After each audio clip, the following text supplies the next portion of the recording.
On Christmas Eve, I came home without warning. I found my daughter shivering outside at 32 degrees Fahrenheit. No blanket to keep her warm. My son-in-law's family was laughing, toasting with champagne by the fireplace.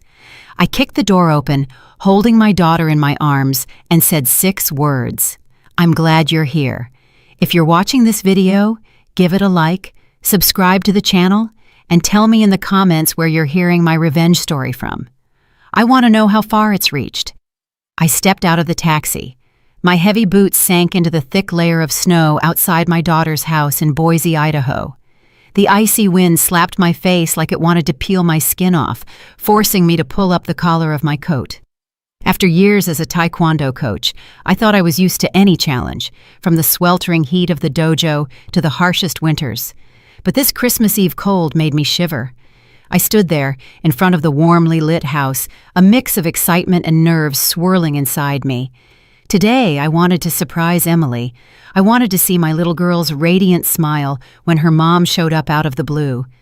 After so many months away, the front yard was buried in snow, not a single footprint in sight, like no one cared enough to clear it. Through the big picture window, I could see the cozy glow spilling out from the living room, where cheerful Christmas music played from a Bluetooth speaker. The song Jingle Bells, Emily's favorite when she was a kid, filled the air. I stepped closer, trying to peek inside. A long table draped in a bright red tablecloth stretched out in front of me, loaded with traditional dishes. A golden roasted turkey, steaming plates of cornbread stuffing, a bowl of cranberry salad with shiny bits of apple and raisins, and glasses of red wine glinting under the lights. The Whitlock family, my son-in-law's folks, was gathered in full. I recognized Mr. Harold Whitlock, Ryan's dad, sitting with an air of authority, and Mrs. Evelyn Whitlock, his mom, holding a glass of wine with a smug smile on her lips. Ryan's sister Abigail was there too, with her 2 young kids laughing nonstop. They were all raising their glasses, toasting around the crackling fireplace. But where was Emily? I frowned, straining to see further inside, thinking maybe she was tucked in some corner. I'd pictured her smiling, chatting happily, like in the old days when she'd wrap her arms around my neck, telling me endless stories. Then I heard a noise, a faint whimper coming from the porch. I turned, and my heart stopped. Under the dim light, next to a snow-covered poinsettia planter, Emily was curled up in an old wooden chair. She wore only a thin blouse, her frail shoulders shaking uncontrollably, her messy hair sticking to her forehead, damp from melted snow. I ran to her, my heart pounding like a drum. "Emily!" I shouted, my voice breaking with panic. I yanked off my coaching jacket and wrapped it around her with urgency. My trembling hands touched her arm. It was ice cold, like there was no warmth left in her. Emily lifted her face, her eyes red, her pale lips barely whispering, "Mom." Her voice was so faint, it almost dissolved into the air, and she collapsed against my shoulder. I hugged her tightly, feeling her body shake like a bird caught in a storm. "I'm here, sweetheart. I'm here," I whispered, trying to sound calm, though tears burned in my eyes. I pulled an extra sweater from my bag and wrapped it around Emily, trying to share some of my warmth. I lifted her in my arms as her soaked slippers fell into the snow, leaving a messy trail. I held her close, feeling her weak breath against my neck. In that moment, all I wanted was to get her out of there, away from the biting cold, away from whatever had brought her to this state. But then, from inside the house, the laughter kept going, careless and cruel. I clearly heard Ryan's deep voice, smug and boastful, bragging about something. The whole table erupted in laughter, and the clinking of glasses sounded like distant, eerie music. They were happy, cozy by the fireplace, while my daughter, my own flesh and blood, was trembling outside in the cold, like she didn't deserve to be in that house. Just a few hours ago, I was at the Boise airport, still sweaty from a week of coaching the national Taekwondo team. The heat of the mats seemed to linger on me, even as I stood in the chilly airport lobby. I dragged my old suitcase, so excited I could hardly stand still, imagining Emily's face lighting up when I showed up unannounced on Christmas Eve. My heart was racing. She'd always been my light, ever since she was a little girl, clinging to my legs, begging for one more bedtime story, growing into a sweet young woman whose smile could melt away my toughest days. But my job as head coach took me from place to place: Seattle, national tournaments, stealing moments with Emily. Every time I left, I told myself, just one more tournament, then I'll be with her. And now I was here, ready for a Christmas reunion I was sure would make her happy. I sat in the airport waiting area for the short drive to Boise's suburbs, pulling out my phone to call Emily. I wanted to hear her voice, make sure she was home. The phone rang and rang, each tone tightening my nerves. No answer. I frowned, thinking maybe she was busy preparing Christmas dinner with the Whitlock family. I called again, then once more, always the same. Silence. A knot of unease settled in my chest, spreading like ink on paper. I sent a text. Mom's on her way. You home? I stared at the screen, waiting for the little blue checkmark. Nothing came. I tried to shake off the bad feeling, convincing myself she'd left her phone somewhere or was distracted decorating the Christmas tree, like she did every year. The plane had landed in Boise after dark. I dragged my suitcase out of the airport, and the winter night's cold hit me hard, sinking into my skin. Families were hugging, laughing, heading to midnight mass. A dad carried his little girl on his shoulders. She held a candy cane and giggled happily. I watched them, a lump tightening in my throat. I'd carried Emily like that too, held her hand through streets twinkling with Christmas lights. But now I was alone, pulling a heavy suitcase, stepping out of the airport with an indescribable loneliness. I flagged a taxi and, with a voice hoarse from exhaustion, said, "Take me to Meadow Creek, 12th Street." On the way, traffic was slow, the streets packed with people bundled in coats and scarves, heading to church for Mass. I stared out the taxi window at the warm lights glowing from houses along the road. Church bells rang faintly in the distance, mixed with a choir singing Silent Night somewhere nearby. I smiled, picturing Emily busy in the kitchen, making the mashed potatoes she'd learned from me. When the car stopped at an intersection, I glanced outside and spotted a group of cops directing traffic. Among them, I recognized Jake, a former student from my days teaching Taekwondo at the local community center. He stood tall, confident in his police uniform, but still had that same kind smile. I rolled down the window and shouted, "Jake!" He turned, his eyes lighting up as he recognized me.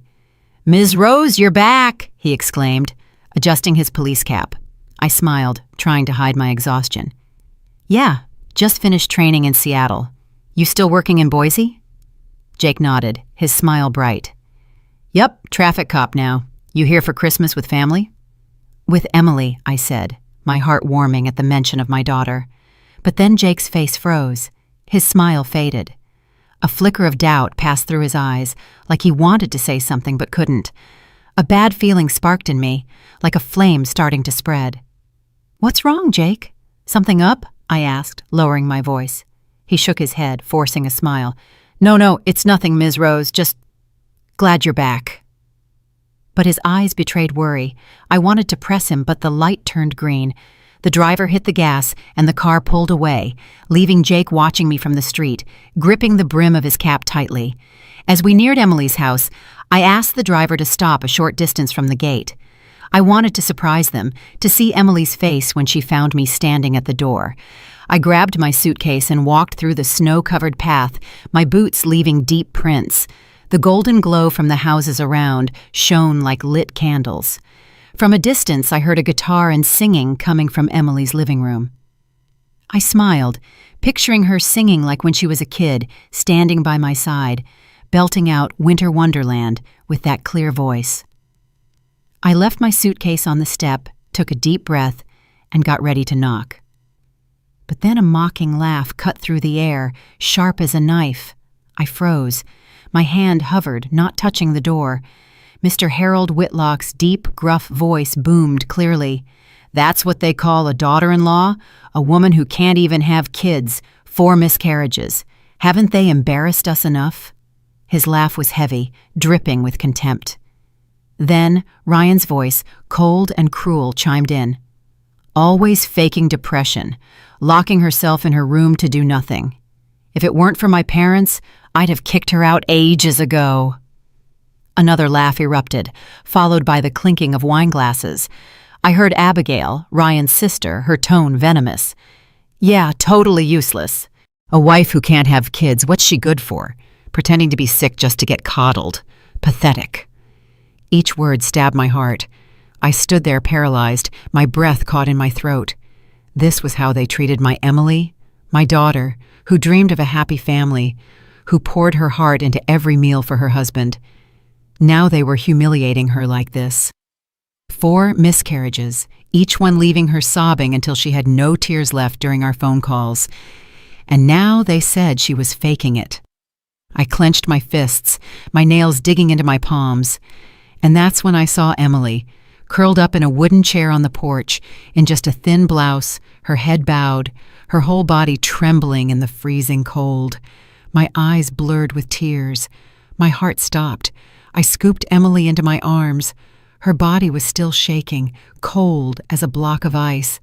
My hands trembled too, not just from the bitter Boise night, but from the rage burning in my chest. Each step toward the Whitlock's door felt like it carried 1,000 pounds, but I didn't stop. I pounded on the wooden door, my knocks firm, drowning out the Christmas music blaring inside. Jingle bells looped over and over, mocking the painful scene I'd just witnessed. No one came to open it. I gritted my teeth and banged harder, like I wanted to knock the door down in one blow. Finally, the door swung open. Mrs. Evelyn stood there, a glass of red wine wobbling in her hand, her lips painted bright red, glossy under the light. The smell of alcohol wafted from her, but her face wore a forced smile, trying to seem polite. "Hey, Ms. Rose, what a surprise," she said, her voice syrupy but fake, like I was an unwelcome guest. "Why didn't you let us know so we could roll out the red carpet?" I locked eyes with her, not bothering to hide my anger. "Let you know?" I growled, each word hissing through my teeth. "If I'd let you know, how would I have seen this? What did you do to my daughter?" I held Emily tighter, feeling her faint breath against my shoulder. Each breath was a reminder I couldn't let this slide. Evelyn raised an eyebrow, glancing at Emily in my arms with a grimace, like she was looking at something annoying. "Emily just wanted some fresh air," she said, her tone soft, but laced with contempt. "Don't make a big deal out of it. It's Christmas. Come in. Don't stand out in the cold." Her words hit me like a slap in the face. Fresh air? While my daughter was practically freezing outside in a thin blouse?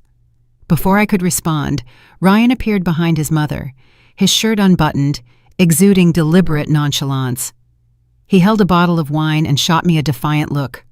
"Mom, close the door," he said, his tone dripping with arrogance, chin raised. "Let her stay out there till she gets over it. Who shows up to Christmas dinner acting all fragile to get out of helping?" He let out a mocking chuckle, like he'd said something clever. Those words were another knife, not just in my heart, but in Emily's. I felt her body shrink in my arms, like she wanted to vanish. From the table, Abigail's voice rang out, sharp and venomous. "Exactly. A woman who can't even carry a baby to term? What's she worth? Useless." Her laugh cut like a blade, mixing with the murmurs of others around the table.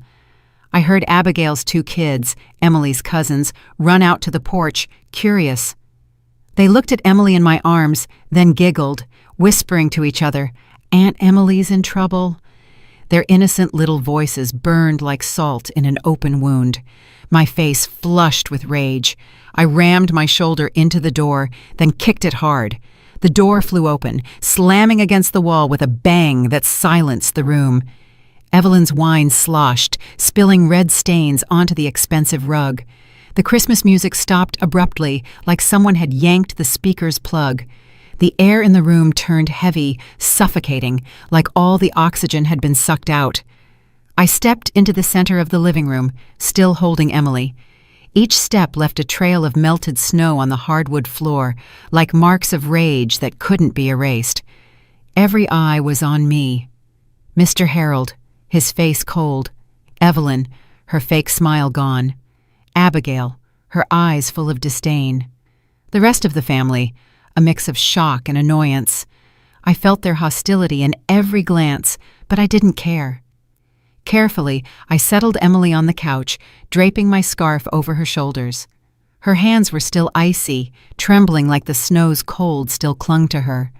I knelt, looking into her eyes, trying to give her some of my strength, though inside I was a storm of fury and pain. The Whitlocks' living room was still brightly lit. The fireplace crackled, but the atmosphere was thick, like everyone was bracing for an explosion. Ryan stepped closer, his face red from the wine, his eyes gleaming with arrogance. He lowered his voice, cold but still smug, like he owned the place. "You don't get to make a scene in my house, Rose," he said, emphasizing my house, like he was reminding me I was an outsider. Ryan stood tall, one hand on his hip, his shirt half unbuttoned in a gesture of contempt. But in his eyes I caught a flicker of uncertainty. He knew I wasn't someone easily intimidated. I shot to my feet, pointing straight at his face, my voice trembling with fury. "No right?" I snapped. "And you? You think you have the right to throw my daughter out into the cold? To let her nearly freeze to death?" My blood boiled in my head. Every word exploded from my chest. "Is that what you call a husband? Is that what you call family?" I glanced around at the banquet table, the plates still steaming, the wine glasses glinting like they were mocking Emily's suffering. Mr. Harold Whitlock rose slowly from the head of the table, adjusting his suit jacket, his deep voice resonating with authority. "That's enough, Ms. Rose," he said. "This is a family matter. A woman who can't bear children needs to learn to endure. That's just how it is." His words hit like a sledgehammer, cold and cruel. I locked eyes with him, seeing the arrogance of a man who'd spent years as a judge, used to controlling everything, but today he'd picked the wrong opponent. I glanced at the table, where the roasted turkey still wafted its aroma, the cornbread stuffing neatly arranged, the wine sparkling under the lights. Then I looked at Emily, still shivering on the couch, her stomach faintly growling like a silent accusation. I couldn't hold back anymore. My voice erupted, sharp and cutting. "So you feast while my daughter's outside in 32-degree weather, no coat, no food? That's what you call tradition? That's what you call humanity?" Evelyn shrugged, her smile icy, like I was blowing things out of proportion. "A woman who can't have kids, even if she eats, is just a waste," she said softly, her voice dripping with disdain. She raised her wine glass and took a sip, as if to show she didn't care one bit about my feelings or Emily's. Abigail chimed in from the table, her tone acidic, rubbing salt in the wound. "Your daughter always uses depression as an excuse to avoid work," she said. "In all this time, has she ever cooked a decent meal for the family? All she does is lie in bed, whining, dragging everyone down." She shook her head, her eyes full of mockery, like Emily was a burden the whole Whitlock family had to bear. Murmurs from the relatives around the table grew louder. Some shook their heads, others snickered, as if they agreed with those venomous words. Every sound, every sidelong glance pierced my chest like another stab. I wanted to flip that fancy table over, to demand justice for my daughter. But then a faint voice came from the couch. Emily, my little girl, had stirred. She tried to sit up, her trembling hands gripping the edge of the couch. "I'm so tired," she stammered, her voice breaking, barely audible. "No one understands." Her words were crushed instantly by Ryan's shout. "Enough," he barked. "Shut up. You've embarrassed me enough already." He stepped toward her, his gaze icy, like he wanted to shatter what little strength she had left. I saw Emily's shoulders slump, her red eyes brimming with tears, and my heart tightened. I stepped in front of her, ready to do whatever it took to protect her. Memories of Emily flooded my mind like an avalanche. I remembered the days she'd call me, sobbing over the phone. Each time she lost a child, the first, the second, the third, the fourth. With every miscarriage, her soul broke into pieces. She'd been a sweet girl who dreamed of a warm home, family dinners with her husband and kids. But the pain over and over had pushed her to the edge of despair. I'd tried to be there for her, even through long-distance calls, but I never imagined the Whitlock family, the ones I trusted, would treat my daughter like this. Ryan, my son-in-law, who I once thought was a decent man, now showed his true face. A cruel bully who cast my daughter out into the cold, treating her like garbage. I was on the verge of losing it. Through the window, I saw Jake standing silently on the porch. Maybe he'd been patrolling the neighborhood, his hard gaze and clenched fist showing he'd heard and witnessed this cruelty. I gave him a slight nod, signaling him not to step in just yet, but inside, his presence was a ray of hope. I knew I wasn't alone. I had a witness, someone who knew the truth. Ryan took another step, pointing at me, dropping the mask of politeness. "I'm warning you, this is my house," he said. "Stay out of it, or things will get worse." He smirked, convinced I'd back down under the Whitlock family's power. He was wrong. I clenched my fists, my knuckles cracking, feeling all the rage I'd bottled up in my life explode in that moment. The air in the room was so thick, it felt like a single spark could set it all ablaze. I locked eyes with Ryan, my voice low but sharp as a knife. "You think you can threaten me? You think you can keep hurting my daughter without paying a price? You're wrong, Ryan. I'm not letting this go." I turned to the whole Whitlock family, from Mr. Harold's cold stare to Evelyn's faint smirk to Abigail's disdainful glare. "All of you," I said, my voice echoing in the silent room. "You're going to pay for what you did to Emily." The Whitlock's living room fell into a terrifying silence, like the air had been sucked out, leaving only a thick tension ready to explode. I placed my hand on Emily's shoulder, feeling her frail frame under the scarf, my voice steady and unwavering. "This isn't a private matter anymore. This is domestic abuse." My words landed like a stone in a still lake, rippling through everyone in the room. Evelyn, still holding her wineglass, let out a mocking laugh, swirling it like she was enjoying a joke. "Abuse?" she said, her tone dripping with sarcasm and arrogance. "We're just teaching her place, Rose. You should thank us for putting up with her this long." Ryan stepped closer, his eyes red from alcohol and rage. He spat his words, like he was chewing each one before letting it out. "She fakes depression. Fakes pain to do nothing. No one's hitting her. We're just sick of her uselessness." He paused, staring at me with a twisted smile. "Teach your daughter again, Rose. Nobody loses 4 pregnancies in a row. Maybe she did it on purpose." Those words were like a razor blade. They didn't just cut my heart. They tore open Emily's unhealed wounds. I heard her breath catch, like she'd been punched in the chest. 4 miscarriages. 4 times she called me, sobbing, her voice broken, saying she'd lost the children she could never hold. Each time, I could only clutch the phone, helpless from afar, trying to comfort her with empty words. And now Ryan dared to stand in front of me and say she'd done it on purpose. I clenched my fist so hard my nails dug into my palm, blood rushing to my face. He'd crossed a line I couldn't forgive. I pulled my phone from my coat pocket. My hand shook, but I quickly dialed the nearest police station. "I'm calling the cops," I said, my voice cold as ice, though inside I was a hurricane. "A report will be filed. You'll answer to the law." I emphasized each word like I was carving them into the air, making sure everyone knew I wasn't bluffing. Ryan froze. The wine bottle slipped from his hand, clattering onto the hardwood floor, red wine staining the expensive rug.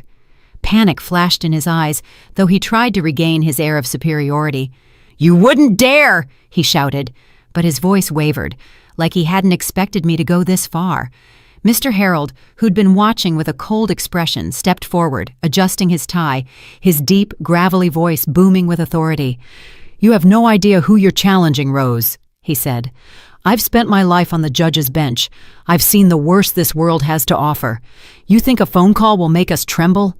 His eyes were sharp as knives, reminding me the Whitlock family wasn't easily shaken. But I didn't back down.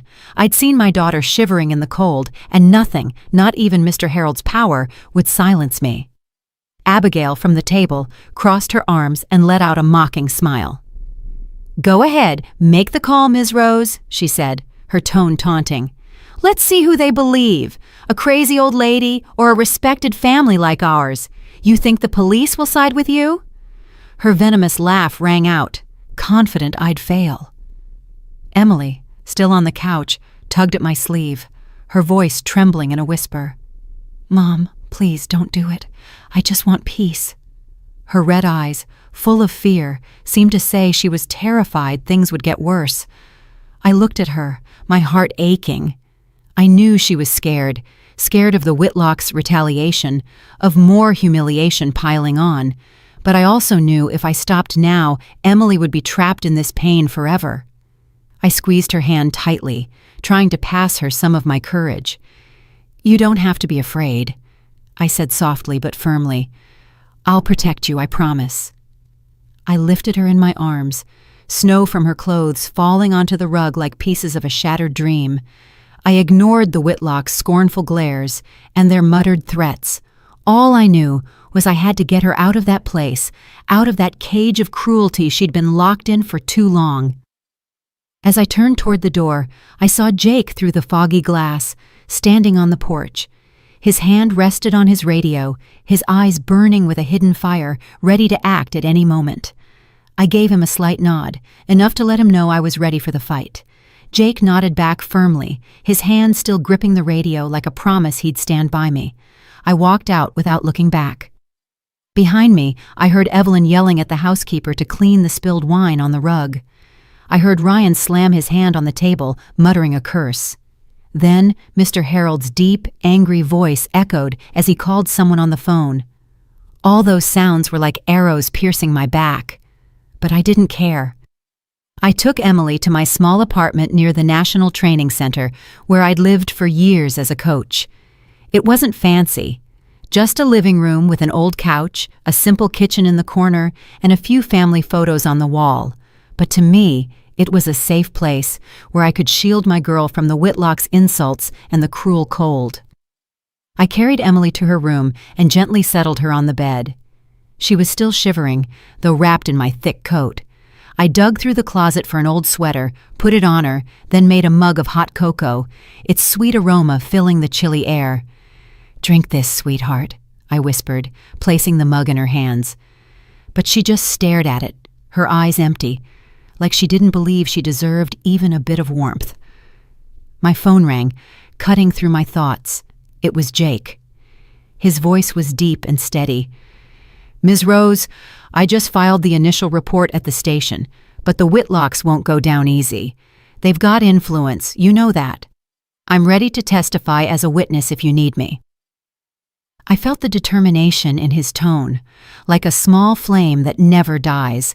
Jake, my old student, the one who once stood in the dojo with bright eyes, was now by my side in a different kind of fight. "Help me prepare, Jake," I said, my voice brief but full of gratitude. "This could be a long battle."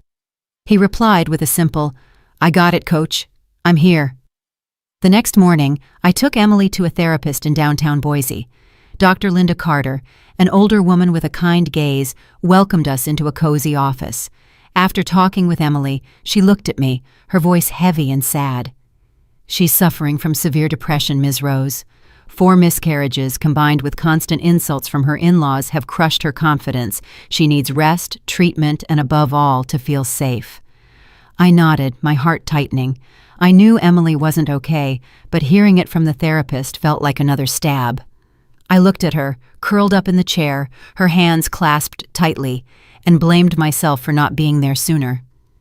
That afternoon, Jake stopped by the apartment, out of his police uniform, carrying a bag of fruit and some old cookbooks. He set them in front of Emily, hesitating. "I know you like cooking," he said. "Thought maybe starting small, like a pie or some chicken noodle soup, might make you feel better." His voice was gentle, but I saw the worry in his eyes. Emily lowered her head, clutching the edge of her blouse, and murmured, "Thanks, but I don't think I can do anything anymore." Her words pierced my chest like a needle. Jake's face fell for a moment, but he didn't push her, just nodded quietly. He left the bag on the table and turned to me. "Ms. Rose, whatever you need, just say it. I've got your back." That night, after Emily was asleep, I sat at the kitchen table under the dim light, surrounded by papers. I heard a noise outside, then saw a thick envelope slide under the door, silent as a quiet threat. I opened it. Inside was a handwritten note, the letters messy. "Don't mess with the Whitlock family if you don't want to end up as miserable as your daughter. Give up." My blood boiled as I read it. I crumpled the paper and threw it hard into the trash, the sound breaking the silence. That threat didn't scare me. It only fueled me. They thought I'd back down. They were wrong. That same night, I started organizing all the proof of money I'd sent Emily over the years, bank receipts, messages with my notes of love. Each was evidence I'd always tried to support her, even though Ryan and his family had squandered most of it. Every paper was a memory. The times Emily called, her voice shaky, saying she wanted to buy something for the house, only for Ryan to tell her it wasn't needed. I gripped the pen so hard it nearly snapped. I'd trusted Ryan. I thought he'd take care of my daughter, but he only saw her as a tool, and when she stopped being useful, he discarded her without mercy. Emily woke up in the middle of the night. She stumbled out of her room, legs trembling, and saw me at the table, buried in papers, my eyes tired but full of fear. "Mom," she whispered, her voice breaking. I'm scared. I'm scared they'll do something to you." I looked up, saw her red eyes, and felt my heart being squeezed. I stood, walked to her and hugged her, feeling her fragile body in my arms. "You don't have to be afraid," I said firmly, though inside I was a knot of nerves. "From now on, I'm the one who will protect you from everything. I promise."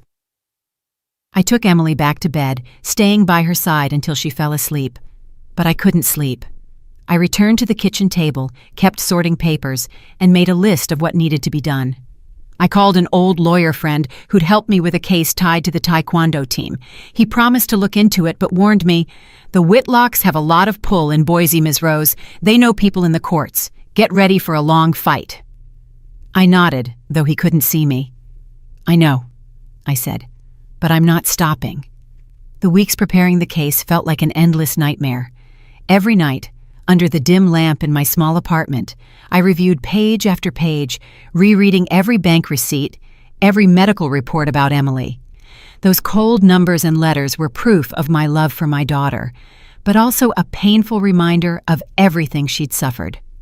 Finally, the first day of the trial came, and I felt like I was stepping onto a taekwondo mat. Emily and I entered the Boise courthouse. The morning chills seeped through my thick coat. I held her hand, feeling her icy fingers tremble in my palm. Her eyes were red, with dark circles showing sleepless nights. She kept her head down, like she wanted to hide from the stares. I stood tall, trying to be her rock, though inside I was just as shaken. "I'm here," I whispered, squeezing her hand gently. She nodded weakly, but her empty eyes showed she'd given up the fight long ago. The Whitlock family was already there, early. Ryan, in a sharp gray suit, carried himself like a confident lawyer. Before the trial, he sat, adjusted his tie, and shot us a scornful glance. Next to him was Mr. Harold, walking slowly but with a gaze sharp as a blade. He flashed a confident smile, like he already knew the outcome. In the family row, Evelyn and Abigail sat primly, dressed elegantly, whispering occasionally, throwing us looks. I felt their hostility in every gesture, but I forced myself to stay calm, reminding myself today wasn't my fight. It was Emily's. Jake was there too, sitting in the spectator section in his police uniform. He gave me a slight nod, his steady gaze like a promise he wouldn't abandon us. His presence made me feel less alone, like I had an ally in this battle. I nodded back, silently thanking him for being there, from that terrifying Christmas Eve to this day. The trial began. My lawyer, Mr. James, stood and presented each piece of evidence clearly. He showed the bank transfers I'd sent Emily over the years, proving I'd always supported her, though most of that money ended up in Ryan's hands. He also presented Emily's medical records with detailed notes from the therapist about her depression. After 4 miscarriages and constant insults from her husband's family, Emily didn't just suffer physically. She was emotionally destroyed, James said, his voice thick with emotion. They treated her like an outsider in her own home. I looked at Emily, her head bowed, hands clasped tightly like she was trying to hold in the pain. I wanted to stand and hug her, but I knew I had to stay strong and let the lawyer do his job. Then the young lawyers for the Whitlock family stood up, and I felt injustice creeping into the courtroom. One of them, in a sleek black suit, spoke with a commanding voice. "Emily's just faking illness to be coddled. The Whitlock family gave her everything. Shelter, food, every need met. But she didn't hold up her end. She failed as a wife." Those words slapped me across the face. Faking? Coddled? I clenched my fists so hard I felt my blood boil. They called a witness, Mrs. Martha, the Whitlock's former housekeeper. She took the stand, eyes darting, voice shaky. "Mrs. Emily was lazy," she said. "She'd lock herself in her room all day, neglecting the house. I had to do everything, cooking, cleaning." I couldn't believe my ears. Emily, the same woman who lovingly prepared every meal, who made homemade pies to please the whole family, now branded as lazy. I shot to my feet, unable to hold back. "You're lying. Emily was never like that." The judge, a middle-aged man with a stern face, slammed his gavel and said coldly, "Silence, please. This is a courtroom." I sat back down, my heart racing, feeling like I couldn't breathe. I glanced at Mr. Harold Whitlock. He smiled, a subtle, smug nod to the judge. An invisible thread between them chilled my skin. Something wasn't right. I felt it clearly. They'd planned this day, and I was just a pawn in their chess game. Emily stayed hunched over, her trembling hands gripping the chair's edge. I saw Jake in the back row, jaw clenched, fists tight, like he was fighting to contain his own fury. Mr. James, our lawyer, pressed on, his voice steady. "We'd like to present key evidence, a recording from Christmas Eve capturing the Whitlock family's insults and psychological abuse toward Emily." He played the audio Jake had secretly recorded. Ryan's voice boomed, cold and cruel. "She's just faking depression to dodge her duties." Then Evelyn's, "A woman who can't have kids, even if she eats well, is useless." And Abigail's, sarcastic, "She can't even manage to give birth." The courtroom fell silent, only faint whispers breaking through. I looked at Emily, saw her shrink, as if those words stabbed her all over again. But the Whitlock's lawyer jumped up, objecting. "That recording's illegal. Made without consent. It violates privacy rights." The judge nodded, his voice dry. "The recording is inadmissible." I felt the ground open beneath me, clutching the chair to keep from collapsing. The recording, the clearest proof of the Whitlock's cruelty, tossed out on a technicality. Murmurs filled the room. Some gasped in disbelief, others shook their heads, confused. I looked at Jake, his head bowed, fists trembling on his knees. Emily hid her face in her hands, shoulders shaking as she fought back tears. I wanted to lose it, to rush the judge's bench and demand justice, but I knew in that room justice wasn't on our side. Mr. Harold sat there, his gaze calm but arrogant, like he'd known this would happen. I squeezed Emily's hand, trying to give her strength, though I felt defeated myself. After a week of grueling trial days, the final verdict came. I sat in the Boise courthouse, holding Emily's hand, her cold, trembling fingers in mine. All week, I'd tried to stay strong, but every night, back at my small apartment, my heart ached with anguish and helplessness.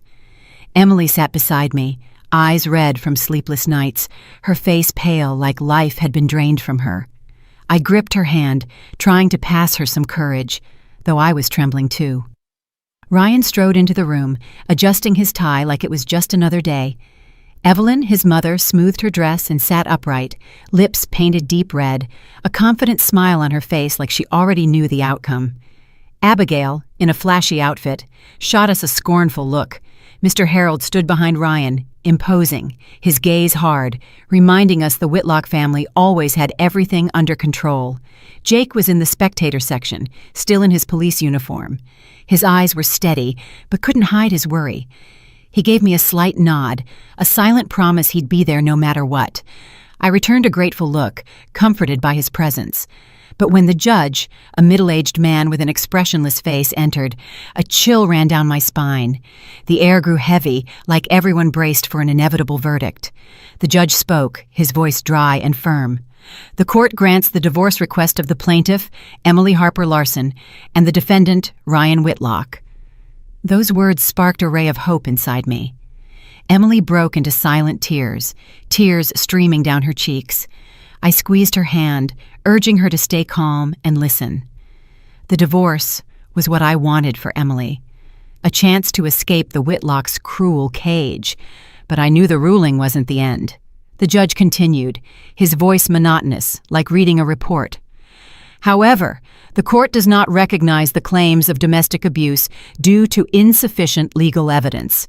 As for assets, since Ryan Whitlock contributed more to the marriage's upkeep, the court awards him the majority of shared property. Those words hit like a hammer to my chest. I froze, my breath caught in my throat. No recognition of domestic abuse? Insufficient evidence? I remembered the Christmas Eve recording, Ryan, Evelyn, and Abigail's cruel words, discarded over a technicality. I thought of Emily's medical records, the bank receipts, all twisted by the Whitlocks' lawyers into evidence against us. Then it hit me. Mr. Harold, with his past as a judge and deep ties in the judicial system, had rigged it. I looked at him, saw him tilt his head slightly, that smug smile still on his lips. It was all fixed. They'd manipulated the ruling, and Emily and I were just pawns in their game. I couldn't hold back anymore. I shot to my feet, my voice breaking with rage and pain. "This is so unfair! This isn't justice!" My shout echoed, silencing the room. Emily grabbed my hand, eyes wide with panic, but I didn't stop. "You saw how they treated my daughter. You heard what she endured, and you still dare say there was no abuse? You dare take everything from her?" A guard approached, his voice firm. "Ma'am, please sit down, or I'll have to ask you to leave." I glared at him, then at the judge, who sat there, face blank, like my words meant nothing. I sat, hands trembling, feeling the world crumble beneath me. Ryan turned, locked eyes with me, and flashed a mocking smile, adjusting his tie like he'd won a grand victory. Evelyn and Abigail nudged each other, giggling under their breath, making sure I heard. That laughter was a knife plunging deep into my heart. Mr. Harold nodded slowly, his gaze calm, like this was just another case he'd pulled strings on. I looked at them all, one by one, my blood boiling. They hadn't just stolen Emily's justice, they'd stolen my faith in a system I once thought was fair. Emily covered her face with her hands, her body shaking, her muffled sobs tearing me apart. I wanted to hug her, tell her everything would be okay, but no words came. The judge's words echoed in my head like a sentence, not just for Emily, but for me. Jake, in the back, stood abruptly glaring at the Whitlocks. I saw veins bulging in his arms, fists clenched, like he was holding back a storm of rage. I signaled him to stay calm, though I wanted to scream and break everything in that room. The judge slammed his gavel, his voice sharp. "Order! The session is over. Everyone may leave." The gavel's sound was a final period, but for me, it was the start of a new pain. People began to rise, voices murmuring, papers shuffling.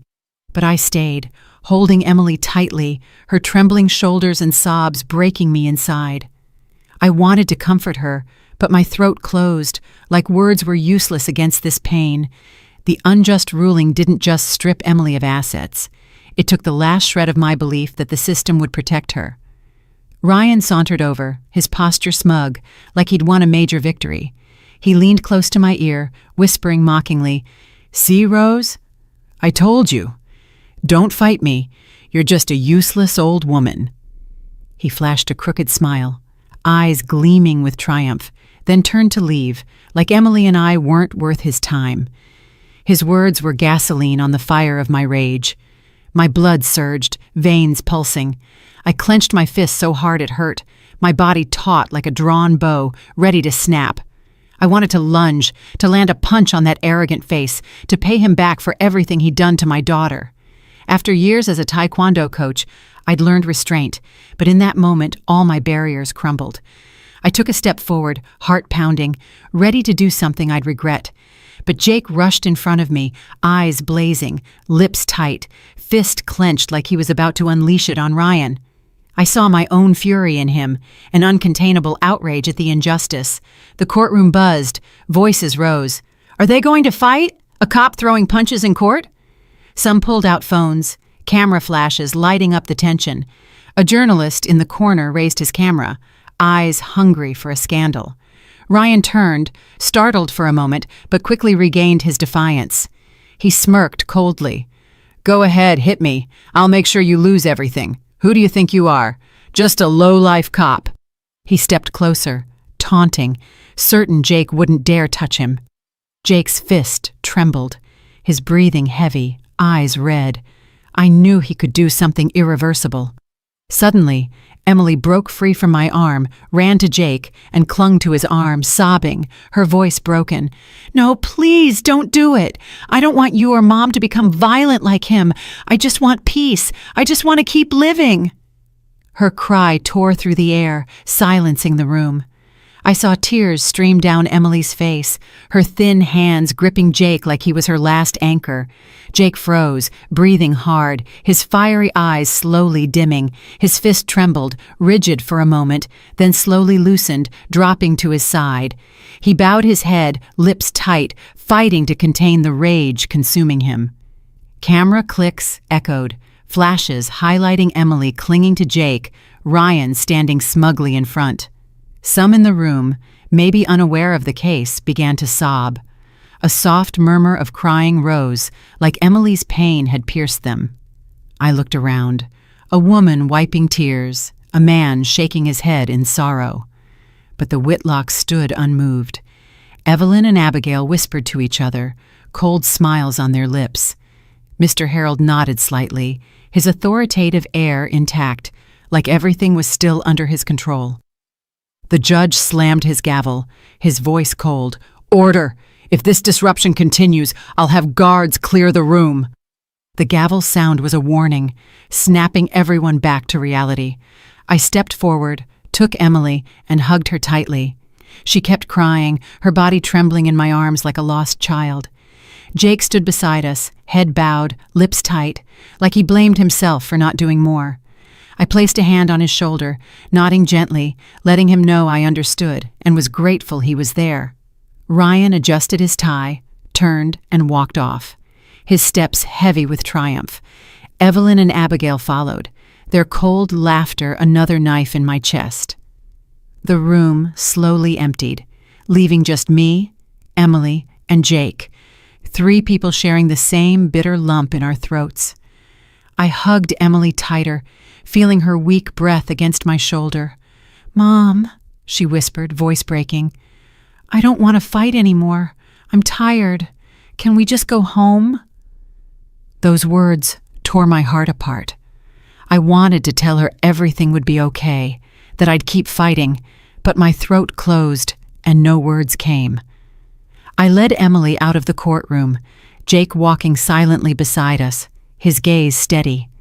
The faint Boise sunlight streamed through the windows, but it couldn't warm my heart. I knew today's ruling wasn't just a loss. It was a declaration of war. The Whitlocks may have won in court, but I wouldn't let them win in Emily's life. I looked at her, her red eyes holding a tiny spark, like a flicker of hope, however small. For that spark, I swore I wouldn't give up. In the days after the trial, Boise seemed to stir with an undercurrent. Local news started talking. Bold headlines hit the front pages. Whitlock trial, justice bought. Reading those words, my heart pounded, like they voiced our pain, Emily's and mine. On social media, the video of Emily clinging to Jake in the courtroom spread fast. The image of my daughter, eyes red, voice breaking, begging Jake not to become violent, touched many hearts. Comments flooded with outrage. The Whitlocks think they can control everything. Emily deserves better than this." Sitting in our small apartment, reading those words, I felt a bit of comfort, though the court had turned its back on us. The community's voice was starting to side with Emily. The Whitlocks, despite their legal win, began to feel the cost.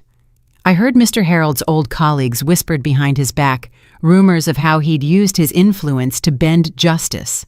Ryan, dubbed the lawyer of injustice, became a target of online criticism. The prestige the family flaunted was crumbling like a sandcastle swept by waves. I didn't revel in it, but I felt a sliver of justice, not from the courts, but from the people's voice.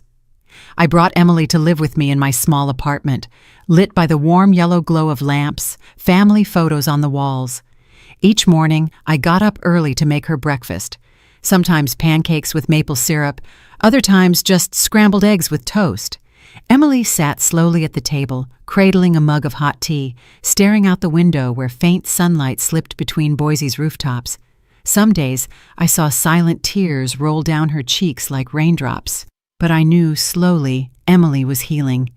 Each day, she spoke a little more, her eyes less empty than before.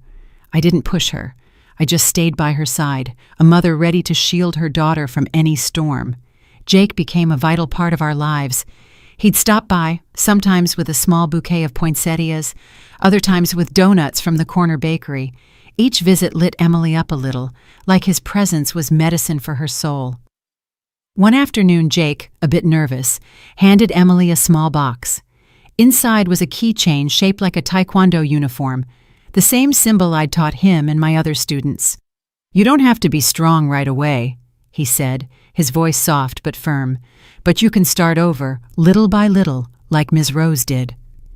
Emily took the keychain, frozen, her eyes shining with emotion. She pressed her lips, holding back tears, then nodded slowly. "Thank you," she whispered, her voice small but full of feeling. I watched from a distance, silent, feeling a weight lift off my chest. For years, Emily had been belittled, called useless. Now someone saw her true worth, valued her not for what she could do, but for who she was. I turned away, wiping a tear from my cheek, not wanting Emily to see me vulnerable. One evening, as the sunset bathed the apartment in gold, Emily sat across from Jake on the couch. Her head was bowed, hands twisting the edge of her sweater, voice trembling. "Jake, I might never be able to have kids, if that disappoints you." She stopped, like she feared those words would ruin everything. I was in the kitchen, pretending to wash dishes, but my heart stopped, waiting for Jake's reply. He smiled, a warm, steady smile, took her hands, and looked her in the eyes. "I don't need that, Emily. You're already my family." Those words were a gust of warm air, melting the cold lingering in my chest. I heard them with a lump in my throat, eyes blurring. For years, Emily had been humiliated, treated as a failed wife for not having children. Now someone told her she was enough, that she deserved love just for being herself. I turned my face, letting tears fall silently, my heart full of gratitude too big for words.